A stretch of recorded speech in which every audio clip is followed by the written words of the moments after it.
जो लाभ सरकार के द्वारा आता है वहाँ लिस्ट टंग जाता है और समूचे गांव में ढोल पिटा जाता है। शिक्षा लेवल में थोड़ा सा है कि पंचायत लेवल पर जो शिक्षक जो बहाल हुए हैं वही गड़बड़ कर रहे हैं। सविता देवी अगर मुखिया के पद पर आ गए तो शिक्षा में सुधार एकदम 100% गारंटी के साथ दे। बैंक में जा कर एक को सुधार मैंने किया हूँ। नौजवान लोग हैं उनको खेलने के लिए बहुत तकलीफ है। धनरुआ पंचायत में मुखिया जी से चाहिए कि आप जल नल चाहिए, स्वच्छता चाहिए, यही सब चाहिए। तो जल के लिए तो बहुत प्रॉब्लम था। जिस तरह से काम की हूँ धनरुआ पंचायत में, जिस तरह लोगों को मेरे ऊपर विश्वास है, लोगों को कहना है कि नहीं बहुत काम किए हैं आप इन 5 सालों में, जितना काम हमने किए हैं लोगों को विश्वास हो गया है। उसी के आधार पर मैं इस बार चुनाव में खड़ी हुई हूँ। फिर मुझे 5 साल का मौका दिया जाए ताकि मैं अधूरे काम को पूरा कर सकूँ। नमस्कार, मैं युवराज, आप देख रहे हैं डेमोक्रेटिक लाइव। इस वक्त मैं धनरुआ में मौजूद हूं और हमारे साथ धनरुआ के मुखिया पप्पू जी मौजूद हैं और मुखिया जी संगीता जी भी हमारे साथ मौजूद हैं। पहला सवाल मेरा ये है कि अभी तक आपने अपने पंचायत में इंदिरा आवास का कितना फ़ायदा दे पाए हैं? सबसे पहले हम धनरुआ ग्रामवासी धनरुआ पंचायत वासी को प्रणाम करते हूँ। इंदिरा आवास योजना जैसे 500 पूर्व में हम दे चुके हैं जी। 500 का स्वीकृत हो चुका है, उसका जियो टैग भी हो चुका है। उनका राशि इलेक्शन के बाद मैंने सेंट्रल सरकार से बिहार सरकार के यहाँ आ गया है, जो राशि इलेक्शन के बाद मिलने वाला है। और उसके बाद 500 जो है उनका वेट लिस्ट में पड़ा हुआ है, वो भी 500 इसके बाद आने वाला है। अभी तक आपने वृद्धा पेंशन, विधवा पेंशन और विकलांग पेंशन सब मिलाकर कितना अपने पंचायत में लोगों को इस योजना का फ़ायदा दे पाए हैं? ये अपने वित्तीय वर्ष में सबसे पहले कोरोना के चलते तो 2 साल तो मार खा गया, लेकिन हम अपने अथी में मुखिया जी के रीजन में 300 पेंशन हम बनवा चुके हैं न्यू जी। 300 पेंशन मैंने विधवा मिला के विकलांग कुछ विधवा पेंशन रुका हुआ, शायद उनका BPL के कारण है। 2-4 उनका भी मैं सुधारने के लिए बहुत प्रयास किया, लेकिन इलेक्शन के बाद SDO साहब के कहना है कि इलेक्शन के बाद ही हो जाएगा। उनका राशि नहीं आ रहा है, लेकिन सब स्वीकृत हो चुका है। अभी तक राशन कार्ड कितना बनवाया आपने? 500 राशन कार्ड हम न्यू कर चुके हैं। लेबर कार्ड कितना बनवाया? लेबर कार्ड 1000 बन चुका है जी। और 1000 लेबर भी बहुत अच्छा मनरेगा विभाग में काम किए हैं। उनका भी जो लेबर का जो पैसा जो उनके खाता पर आता है बहुत सुचारू रंग से जो होता है सुचारू रूप से हुआ, और आगे रुके भी कार्य बहुत अच्छा से होगा। ये मेरा मांग भी है कि इस वित्तीय वर्ष अगर हम निकलते हैं तो इससे 2 चढ़ बढ़ के काम करेंगे। नल जल योजना का आपने अपने पंचायत में कितना तक काम किया? जी, नल जल का धनरुआ पंचायत में PhD का है, पूर्ण रूप से PhD का है। लेकिन पंचायत लेवल से हम लोग शुरुआती दौर में 4 को कराए हैं, 4 नंबर वार्ड में और 13-14 इसमें हम लोग किए हैं। एक क्या बोलता है, हाँ 3 गो हम लोग PhD से कराए हैं, अपना पंचायत से कराए हैं, बाकी सब PhD से है मेरे के यहाँ PhD से। लेकिन बहुत अच्छा सब जगह नल जल का पानी सभी ग्रामीण लोग को मिल रहा है, पानी पी रहे हैं। थोड़ा सा धनरुआ में वार्ड नंबर 10-11 इसमें रोड का जो चौड़ीकरण हो रहा है उसके चलते पाइप बिल्कुल कबाड़ दिया गया है। लेकिन हम लोग प्रयास किए हैं कि ऊपरी पाइप बिछाकर सभी को पानी दे रहे हैं। कुछ घर में थोड़ा सा दिक्कत भी हुआ है, तो उसके सुधार के लिए हम लोग टैंक भी PhD से मंगवा के उस जगह पर जो जगह चयनित करके कि वहाँ की जनता को पानी मिल सके, इसलिए पूरा कर रहे हैं हम लोग पानी के लिए। तो पानी में कोई दिक्कत ना हो, पानी जल ही जीवन है, इसके लिए हम लोग बहुत प्रयास किए। बहुत से लोग को पानी भी एकदम उपलब्ध है। अब 2-4 को तो रोड कट रहा है तो 2-4 को नहीं मिल रहा, लेकिन SDO साहब PhD के जो SDO साहब हैं उनसे भी बात हुए, वो आके देखे, स्थल को जाँच किए। वो 2 महीना के टाइम लिए हैं कि 2 महीना जब रोड चौड़ीकरण हो जाएगा हम बिल्कुल पानी दे देंगे, घर में देंगे। बहुत सारी योजना होता है किसानों को, लेकिन लोग जागरूक नहीं होने के कारण सरकारी योजना का फ़ायदा नहीं ले पाते हैं। तो आपने किसानों को कैसे जागरूक किया और कैसे सरकार का योजना तक पहुंचाया? तो किसान के जागरूक किए कि हर वार्ड में मैंने गांव-गांव जाकर हम यही कहे कि जे किसान का जो अथी होता है, जो कैंडिडेटर हैं, विनय कुमार ठाकुर जी हैं, उनको हम ब्लॉक से उठाकर अपने पंचायत सरकार में ही बैठा रहे हैं। सप्ताह में 3 दिन बैठते हैं, वहीं उन सब चीज़ होता है, बैठक भी होता है, जो मीटिंग होती है सब वहाँ बैठक होता है। मैंने जो लाभ सरकार के द्वारा आता है वहाँ लिस्ट टंग जाता है और समूचे गांव में ढोल पिटा जाता है। स्वास्थ्य व्यवस्था को कैसे दुरुस्त करेंगे फिर से आपको मौका मिलेगा तो? देखिए, स्वास्थ्य विभाग तो बहुत अच्छा है, मेरे के यहाँ तो बहुत अच्छा है। प्रखंड लेवल पर जो ब्लॉक में है स्वास्थ्य विभाग जो है, और इसमें चढ़ बढ़ के भी काम कर रहे हैं डॉक्टर विनय बाबू। पहले ललन बाबू थे, प्रभारी के रूप में ललन बाबू थे, बहुत काम किए, बहुत अच्छा काम किए। अभी विनय बाबू रिटायर हो गए, ललन बाबू तो विनय बाबू हैं, वो बहुत अच्छा कार्य कर रहा है।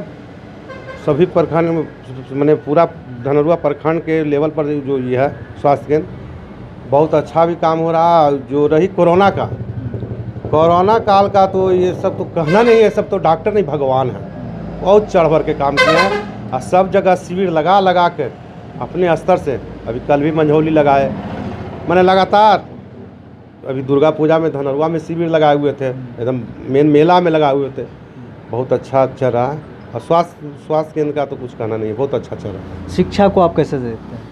शिक्षा में तो देखिए, शिक्षा का तो अभी चला जो कोरोना काल से थोड़ा डगमगा गया। टीचर लोग मैंने बच्चा लोग को मैंने इतना आना है जो नहीं आ रहा है। शिक्षा लेवल में थोड़ा सा है कि पंचायत लेवल पर जो शिक्षक जो बहाल हुए हैं वही गड़बड़ कर रहा है। पंचायत से जो बहाल हुए थे शिक्षा मित्र से, वो तो घर से तो आते हैं तो कहते हैं कि जो गोबर गोईठा करेंगे भैंस उस खिलाएँ क्या लोग। तो बाहर वाले टीचर जो हैं तो अपना तो स्कूल में जो टाइम टू टाइम आते हैं, तो मतलब 10 गो स्कूल में टीचर है तो 10 गो में 4 गो तो पंचायतें का टीचर हैं, तो थोड़ा गड़बड़ है। तो उसमें मुखिया जी का जाते हैं तो टीचर तो पूछते हैं कि फलाना टीचर कहाँ है, ताकि जो अभी आए थे लेकिन इधरों गए हैं, यही सब चलता है। लेकिन शिक्षा विभाग में सुधार करना तय है। अब जो माननीय मुखिया जी संगीता देवी अगर मुखिया के पद पर आ गए तो शिक्षा में सुधार एकदम 100% गारंटी के साथ देंगे। फिर से जनता आपको मौका देती है तो सबसे पहला एजेंडा आपका क्या होगा? जनता तो मौका दे रही है, जनता तो मौका दे रही है। मुखिया जी के हम सहयोगी हैं, मैंने मुखिया के पति भी हैं तो सहयोगी भी हैं। काम तो बहुत अच्छा भरपूर किए हैं, सबको सहयोग किए हैं। चाहे पेंशन में सरकार के जो अभी जो आया था कि पेंशन खाता पड़ जाएगा, बहुत से लोग को आया कि जो खाता में गड़बड़ है, कुछ का आधार में गड़बड़ है, बैंक में जा कर एक को सुधार मैंने किया हूँ। मुखिया जी भी इलाहाबाद बैंक में, तब PNB में हम इसी तरह से सुधार करते करते करीब 90% सुधार हो गया। 2, 4, 10 को बच रहा है। पहला एजेंडा क्या होगा? आप अगर फिर से बनते हैं मुखिया तो पहला काम क्या करेंगे? पहला एजेंडा होगा कि जो युवा दल के जो नौजवान लोग हैं उनको खेलने के लिए बहुत तकलीफ है धनरुआ पंचायत में। यहाँ पर सरकारी जगह का व्यवस्था नहीं है। हम लोग जो किए थे धनरुआ ब्लॉक में एक फील्ड है, उसमें हम कुछ मैच भी करवाते हैं, साल में एक बार मैच भी करवाते हैं। तो वहाँ पर जो होता है कि पशुपालन विभाग कुछ रोक लगा दिया कि ज़मीन सरकारी है, लेकिन हम लोग मट्टी भरा कर हम लोग कराए कि हम लोग ज़मीन को कब्जा नहीं करेंगे। हम लोग खेल कूद के लिए लड़कन को चाहिए, नौजवान को चाहिए, इसी तरह से हम लोग चला रहे हैं। अगर सरकारी ज़मीन उपलब्ध हो जाती है तो बहुत अच्छा सुधार होगा। और दूसरी रही शिक्षा में, शिक्षा में सबसे पहले शिक्षा भी सुधार करना था। शिक्षा है नहीं तो फिर कुछ नहीं है, लड़कन इधर उधर भटकते रहता है। कोरोना काल में आप कैसा काम किए?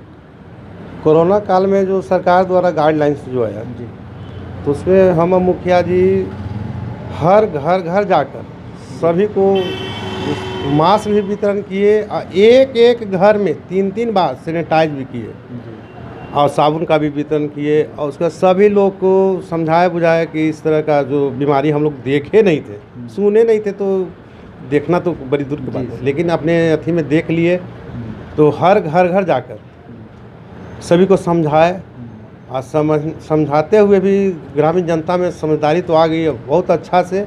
और हमारे जो बताए भी कि डॉक्टर विनय बाबू थे, वो हम लोग को बहुत सहयोग किए कि जिस तरह हो मुखिया जी आप ही लोग कंट्रोल कर सकते हैं। तो हम लोग जैसे कुछ भी दिक्कत होता था डॉक्टर साहब को फ़ोन करते थे, पूरा टीम के साथ आ जाते थे। आप अपने पंचायत में अभी तक शौचालय कितना बनवाए और कैसा काम हुआ?